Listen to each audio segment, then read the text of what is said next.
এই মাটিতে পড়ে আছে কত কৃষ্ণ ভক্তের চরণ ধুলি।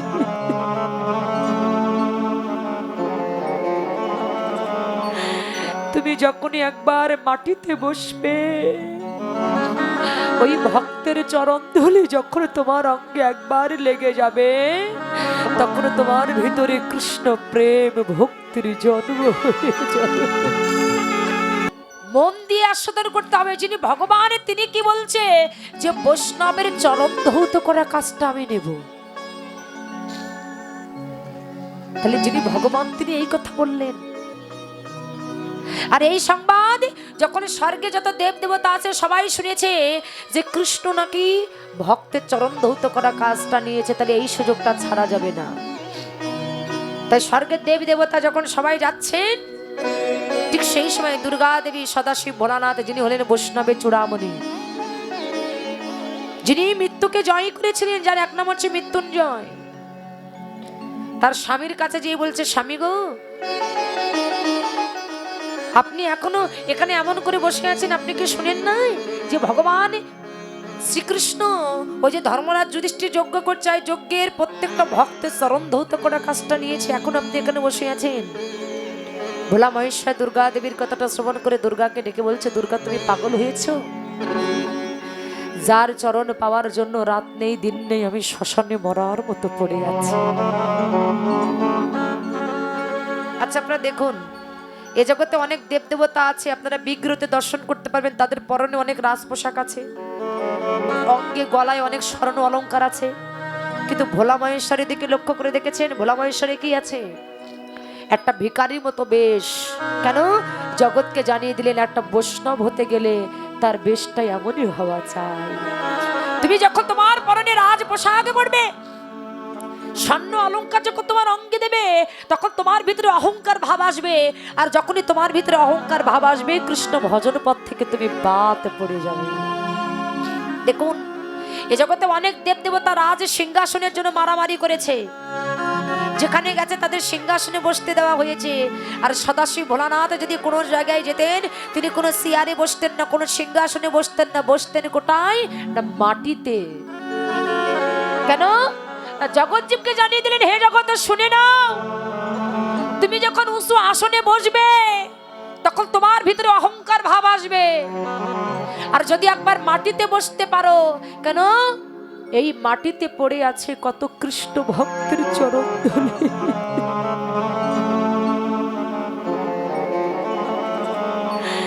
তুমি যখনই একবার মাটিতে বসবে, ওই ভক্তের চরণ ধুলি যখন তোমার অঙ্গে একবার লেগে যাবে, তখন তোমার ভিতরে কৃষ্ণ প্রেম ভক্তির জন্ম হয়ে যাবে। হরি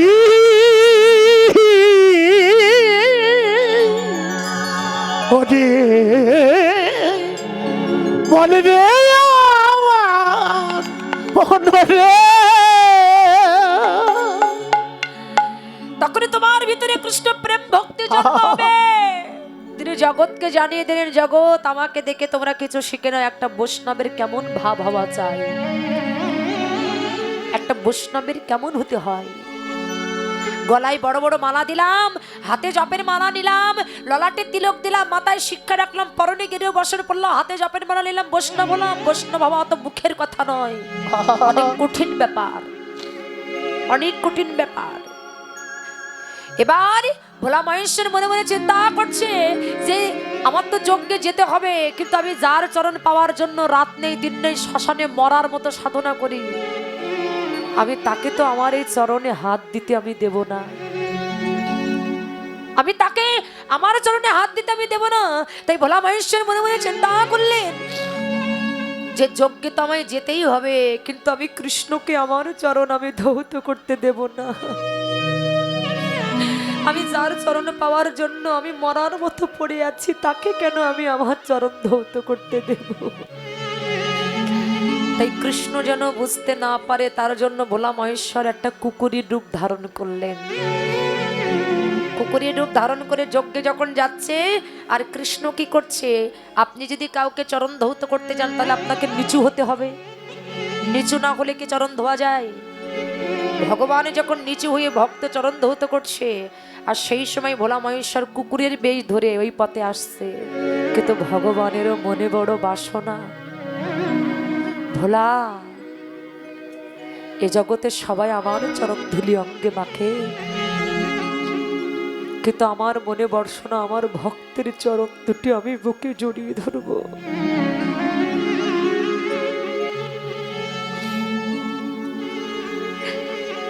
তা কৃষ্ণ যখন নিচু হয়ে ভক্তের চরণটা ধৌত করছে, আর এই কৃষ্ণ দুই উরুর ভিতরে একটা ফাঁক পেয়েছে, ভোলা মহেশ্বর কুকুরের রূপ ধরেছে তো মনে করেছে ভগবান বুঝতে পারবে না, কিন্তু বাবা এ জগতে যতই গোপন কাজ করেন সবার চোখে ফাঁকি দেওয়া যাবে, কিন্তু একজন আছে যার চোখে কোনো কিছু ফাঁকি দেওয়া যায় না।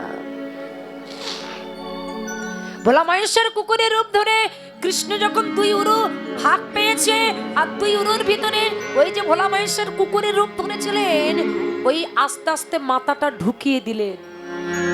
আর ভগবান তো জানে, যেই না মাথাটা ঢুকিয়ে দিয়েছে দুই উরু দিয়ে, ভোলা মহেশ্বরের মাথাটা চেপে ধরেছে কৃষ্ণ। আর যেই না চেপে ধরেছে, ভোলা মহেশ্বর চিৎকার করে বলছে, কৃষ্ণ ছেড়ে দে, কৃষ্ণ ছেড়ে দে, ছেড়ে দে। ভগবান শ্রীকৃষ্ণ ভোলাকে ডেকে বললেন, ওরে ভোলা, আমি ছেড়ে দেওয়ার জন্য তো তোমায় ধরিনি,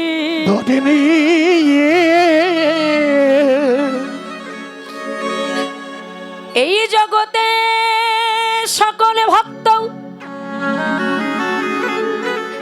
আমার চরণ ধুলি পাওয়ার জন্য কাঁদে,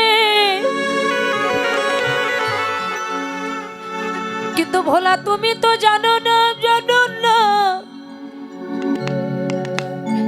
আমি এই পথে নয়ন দিয়ে বসে আছি, কখন তুমি আসবে, তুমি আসবে। ভোলা তোমার দুটি চরণ সেবা করে আমার স্বাদ মিটবে না বলে তুমি চারটে চরণ এনেছো।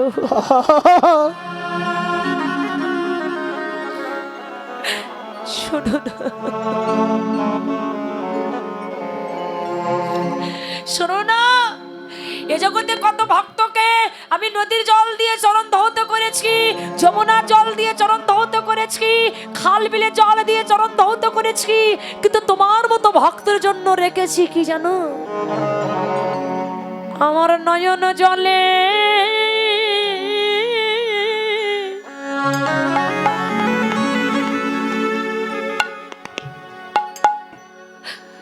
ভক্ত চরণ ধোয়া,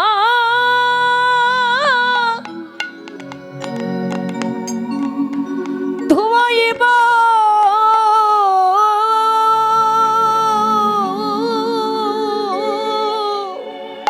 ওগো ভোলা গো,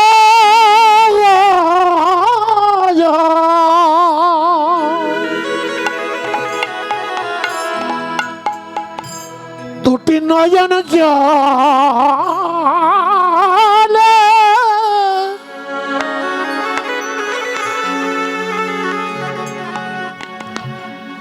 ভক্ত চরণ ধুয়াই,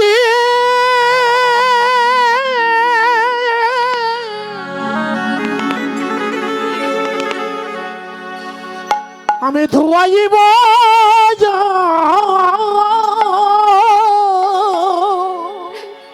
ভক্তের চরণ আমার,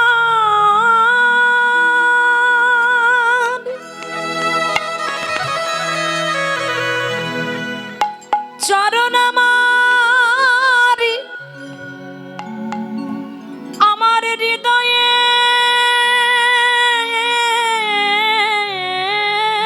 ধরে,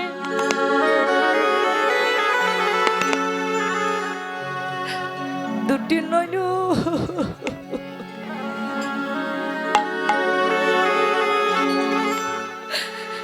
নয়ন জলে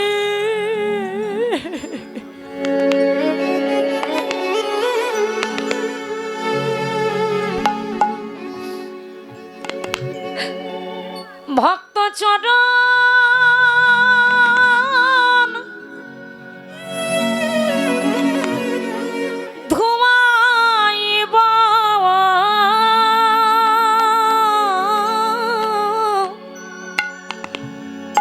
ওরে ভগত চরণ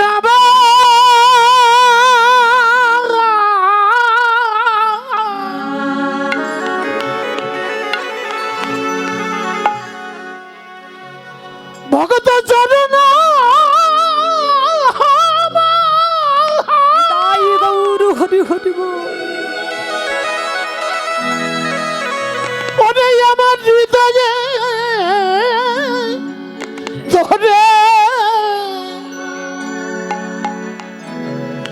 দুটি নয়ন জলে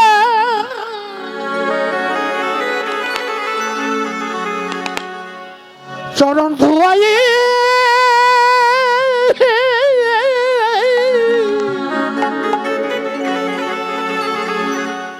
আমি ধুয়াইব গো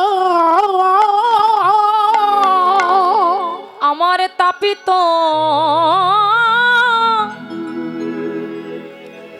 তাপিত পরাণ।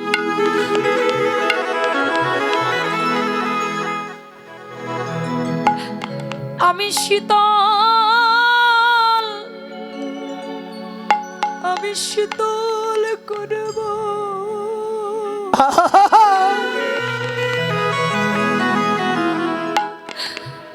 আমার নয়নে জলে। হে জগৎবাসী, যিনি ভগবান আজকে তিনি তার নয়নের জল দিয়ে ভক্ত চরণ দুটি ধৌত করছেন।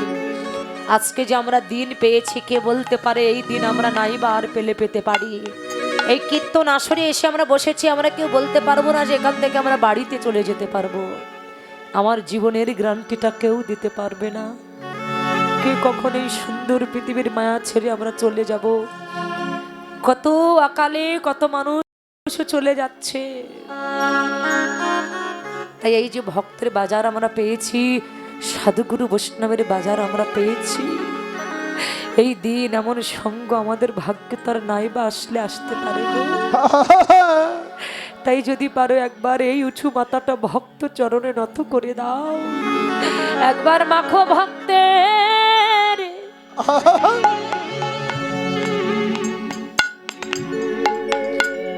চরণের ধুলে।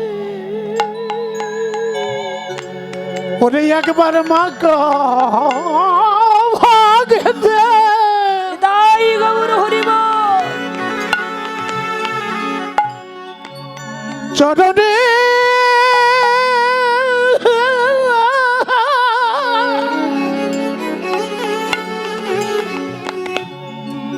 চরণ ধুলে এই খাঁচার পাখি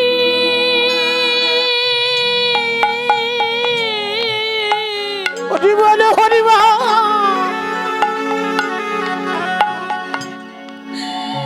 কখন উড়ে যাবে,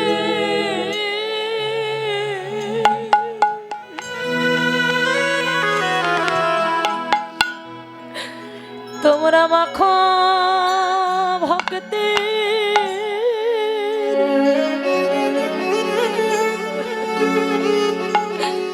চরণ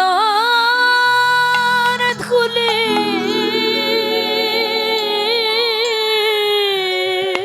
ওরে খাজার পাখি কাকা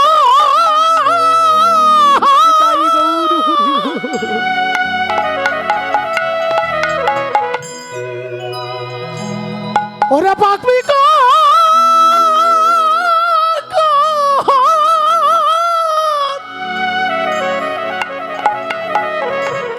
উড়ে যাবে তোমরা মাখা ভাগে দে চরণের ধুলি। তা আজকে আমার গৌরাঙ্গ মহাপ্রভু নদিয়ার মধ্যে রাধা নাম জপ করছেন। রাবলিতে গোরা চাঁদ মুদে ধুয়াকি মুদে ধুয়াকি ধাবলিতে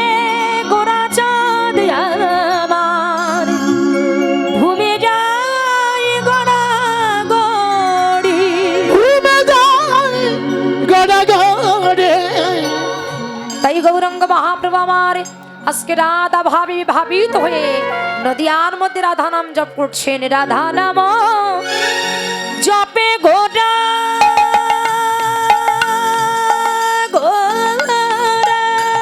উলধ্বনি মায়ের একটা উলধ্বনি।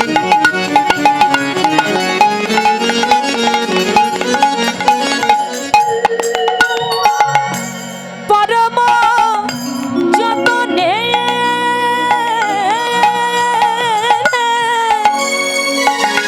কত সুরধ্বনির ধারা বহে গোরার অরুণায়নে।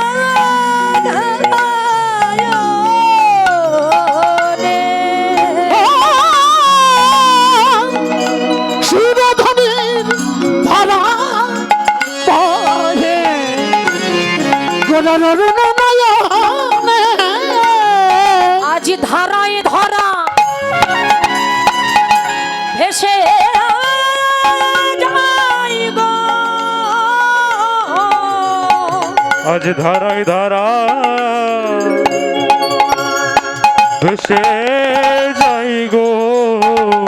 ও মাইরা, আমি দান করতে বলেছি, কাউকে কথা বলতে বলিনি।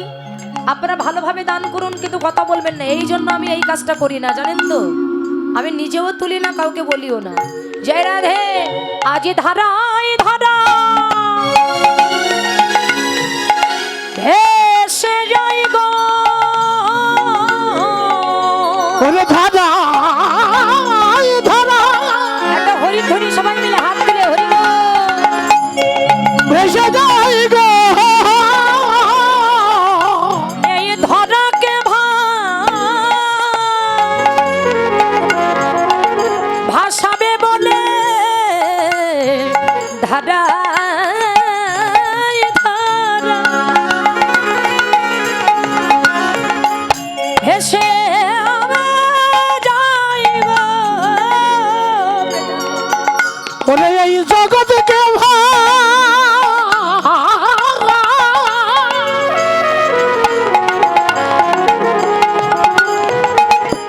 ভাষাবে বলে ধারাই ধারাই ভেসে যাই গো। আহা এই জগৎকে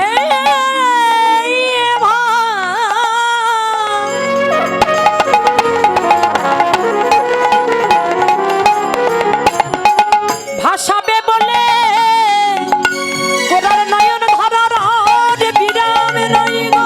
জগৎকে ভাষাবে বলে আহা নয়ন ধরার বিরাম রই গো। জগৎকে ভাষাবে বলে যেন নয়ন ধরার বিরাম রই গো। ওরে জগৎকে ভাষাবে বলে আহা নয়ন ধারার বিরাম নাই গো। জগৎকে ভাষাবে বলে নয়ন ধারার বিরাম নাই গো। ওরে জগৎকে ভাষাবে বলে ধারাই ধারা ভেসে যাই রে। সুরধ্বনি ধারা বহে অরুণায়নে। সুরধ্বনি ধারা ধারা বহে গোরার অরুণায়নে। গৌরাঙ্গ মহাপ্রভু রাধা রাধা বলে নয়নে জলে কাচ্ছেন, ধুলায় গড়া করে যাচ্ছেন। হ্যাঁ হরি বল রাধে। এ ভাই টোনটা কমালে কেন গো? রাধা রাধা বলতে বলতে গৌর হরি ধুলায় গড়া করে যাচ্ছেন। এমন সময় গৌরীদাস পণ্ডিত, যিনি পূর্ব লীলায় গেছিল, সুবল শাখা, এই কলিযুগে কে হয়েছে? কে হয়েছে? টোনটা একটু বাড়াও, একটু টোনটা বাড়াও। গৌরীদাস পণ্ডিত।